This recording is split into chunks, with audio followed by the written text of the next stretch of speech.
bekor yashash uchun kerak emas albatta. Umr ko'kla dunyomizda biror ezgu ish qilish, odamlarga mehr va shafqat va muruvvat ko'rsatish, halol ishlab avlodlarga yaxshi meros qoldirish, inson degan nomni oqlash uchun kerak insonga.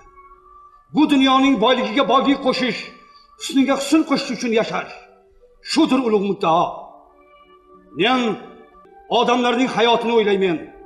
Men hamma vaqt baxtiyormen, tiriklarning baxtidan. Hamma yerda shogirdlarim, do'stlarim bor, xursandmen. Barakalloh shogirdlarim, minnatdormen sizlardan. Qo'limdagi fan mash'ali so'ngani yo'q, so'nmaydi. Toki inson idroki bor, fanning porloq quyoshi tilka pora qilib tashlar jaholat bulutini. Johillarning nayranglari, tahdidlari o'tmadi. Ular yo'lda qolib ketdi. Men abadiy yo'ldamen.